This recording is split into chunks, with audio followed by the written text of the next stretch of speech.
ತಮಿಳುನಾಡಿನ ಮುಖ್ಯಮಂತ್ರಿ ವಿಜಯ್ ತಮ್ಮ ದೈನಂದಿನ ಪ್ರಯಾಣದಿಂದ ಆಗ್ತಾ ಇರೋ ಸಂಚಾರ ಅಡಚಣೆಯನ್ನ ಕಮ್ಮಿ ಮಾಡೋದಕ್ಕೆ ರಾಜ್ಯ ಸಚಿವಾಲಯದ ಹತ್ತಿರ ಸ್ಥಳಾಂತರವಾಗೋದಕ್ಕೆ ಪ್ಲಾನ್ ಮಾಡ್ತಾ ಇದ್ದಾರೆ ಅನ್ನೋ ವರದಿ ಆಗ್ತಾ ಇದೆ. ಪ್ರಸ್ತುತ ಅವರು ಚೆನ್ನೈನ ಪೂರ್ವ ಕರಾವಳಿ ರಸ್ತೆಯಲ್ಲಿರೋ ತಮ್ಮ ನಿವಾಸದಿಂದ ಸಚಿವಾಲಯಕ್ಕೆ ಪ್ರತಿದಿನ ಟ್ರಾವೆಲ್ ಮಾಡ್ತಾರೆ.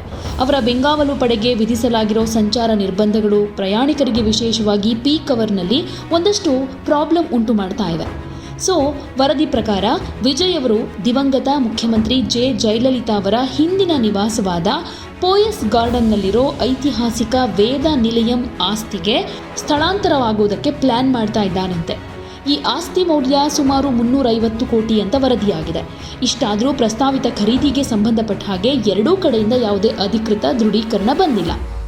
ಅಧಿಕಾರ ವಹಿಸಿಕೊಂಡಾಗಲಿಂದ ವಿಜಯ್ ಬೆಳಗ್ಗೆಯಿಂದ ಸಂಜೆ ತನಕ ನಿಯಮಿತವಾಗಿ ಸಚಿವಾಲಯಕ್ಕೆ ಹಾಜರಾಗುವ ಮೂಲಕ ಶಿಸ್ತುಬದ್ಧ ವೇಳಾಪಟ್ಟಿಯನ್ನು ಕಾಯ್ದುಕೊಂಡಿದ್ದಾರೆ.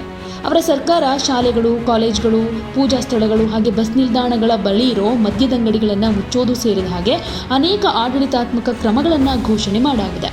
ಜೊತೆಗೆ ರಾಜ್ಯದ ಸಾರ್ವಜನಿಕ ಸಾರಿಗೆ ವ್ಯವಸ್ಥೆಯನ್ನು ಆಧುನೀಕರಿಸೋ ಯೋಜನೆಯನ್ನು ಕೂಡ ಘೋಷಣೆ ಮಾಡಿದೆ. ಪೋಯಸ್ ಗಾರ್ಡನ್ ಚೆನ್ನೈನ ಅತ್ಯಂತ ಪ್ರತಿಷ್ಠಿತ ವಸತಿ ಪ್ರದೇಶಗಳಲ್ಲಿ ಒಂದು. ಹಾಗೆ ಇದು ಸಚಿವಾಲಯಕ್ಕೆ ಸ್ವಲ್ಪ ಹತ್ತಿರದಲ್ಲಿದೆ. ಈ ಕ್ರಮ ಕಾರ್ಯರೂಪಕ್ಕೆ ಬಂದರೆ ಪ್ರಯಾಣದ ಸಮಯವನ್ನು ಕಮ್ಮಿ ಮಾಡಬಹುದು. ಪೂರ್ವ ಕರಾವಳಿ ರಸ್ತೆಯಲ್ಲಿ ಸಂಚಾರ ಹರಿವನ್ನು ಕೂಡ ಸುಧಾರಿಸಬಹುದು. ಹಾಗೆ ಮುಖ್ಯಮಂತ್ರಿಗಳ ದೈನಂದಿನ ಪ್ರಯಾಣವನ್ನು ಹೆಚ್ಚು ಪರಿಣಾಮಕಾರಿಯಾಗಿ ಮಾಡಬಹುದು. ಇದೆಲ್ಲ ಕಾರಣಕ್ಕಾಗಿ ಈ ಥರದ ಒಂದು ಆಲೋಚನೆ ಜೊತೆಗೆ ಇದನ್ನು ಇಂಪ್ಲಿಮೆಂಟ್ ಮಾಡೋದ್ರ ಬಗ್ಗೆ ಕೂಡ ಒಂದಷ್ಟು ಪ್ಲ್ಯಾನ್ಸ್ ನಡೀತಾ ಇದೆ. ಆದರೆ ಅಧಿಕೃತ ಘೋಷಣೆಗಳು ಇನ್ನೂ ಆಗಿಲ್ಲ, ಕೇವಲ ವರದಿಗಳಾಗ್ತಾ ಇದೆ. ಸೊ ಇದ್ರ ಬಗ್ಗೆ ಯಾವಾಗ ಸೀರಿಯಸ್ ಆಗಿ ನಿರ್ಧಾರವನ್ನು ತೆಗೆದುಕೊಳ್ತಾರೆ ಅನ್ನೋದನ್ನು ಕಾದು ನೋಡಬೇಕಾಗತ್ತೆ.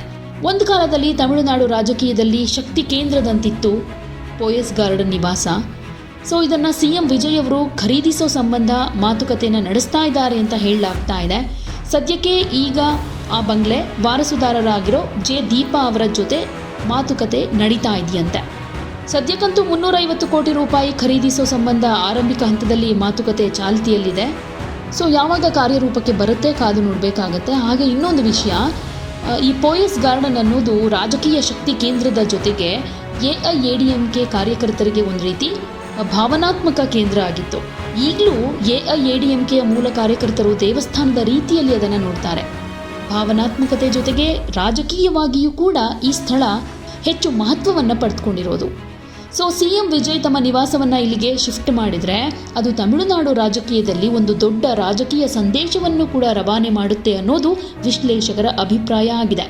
ಜಯಲಲಿತಾ ಸಾವಿನ ನಂತರ ಪೋಯಸ್ ಗಾರ್ಡನ್ ನಿವಾಸದ ವಾರಸುದಾರರು ಯಾರಾಗಬೇಕು ಅನ್ನೋ ವಿಚಾರ ಒಂದಷ್ಟು ಕಾನೂನು ಹೋರಾಟದ ಸ್ವರೂಪವನ್ನು ಪಡೆದುಕೊಂಡಿತ್ತು. ಕೊನೆಗೆ ಜಯಲಲಿತಾ ಅವರ ಅಣ್ಣನ ಮಗಳು ದೀಪಾ ಅವರ ಪಾಲಾಗಿತ್ತು. ಆದರೆ ಆಗಿನ AIADMK ಸರ್ಕಾರ ಈ ವೇದ ನಿಲಯಮನ್ನ ಸರ್ಕಾರ ಸ್ಮಾರಕ ಮಾಡಿ ಆದೇಶ ಹೊರಡಿಸಿತ್ತು. ಆದರೆ ಮದ್ರಾಸ್ ಹೈಕೋರ್ಟ್ ಸರ್ಕಾರದ ಆದೇಶವನ್ನ ಕ್ಯಾನ್ಸಲ್ ಮಾಡಿ ಜಯಲಲಿತಾ ಅವರ ರಕ್ತ ಸಂಬಂಧಿಗಳಾದ ದೀಪಾ ಹಾಗೆ ದೀಪಕ್ ಅವರಿಗೆ ಮನೆ ಹಕ್ಕನ್ನು ಕೊಟ್ಟಿತ್ತು. ಈಗ ವಿಜಯ್ ಅವರ ಪ್ರತಿನಿಧಿಗಳು ಈ ಮನೆ ಖರೀದಿ ಸಂಬಂಧ ಇವರ ಜೊತೆ ಮಾತುಕತೆಯನ್ನ ಶುರು ಮಾಡಿದ್ದಾರೆ. ಯಾವುದೇ ಸುದ್ದಿಯ ಅಪ್ಡೇಟ್ ಅನ್ನ ಮಿಸ್ ಮಾಡ್ಕೊಳ್ಬಾರ್ದು ಅಂದ್ರೆ ಈಗಲೇ ಒನ್ ಇಂಡಿಯಾವನ್ನ ಸಬ್ಸ್ಕ್ರೈಬ್ ಮಾಡಿ. ನಿಮಗೆ ಬೇಕಾದ ಭಾಷೆಯಲ್ಲಿ ಎಲ್ಲಾ ಸುದ್ದಿ ತಿಳಿಬೇಕು ಅಂದ್ರೆ ಒನ್ ಇಂಡಿಯಾ ಆಪ್ ಅನ್ನ ಡೌನ್ಲೋಡ್ ಮಾಡ್ಕೊಳ್ಳಿ.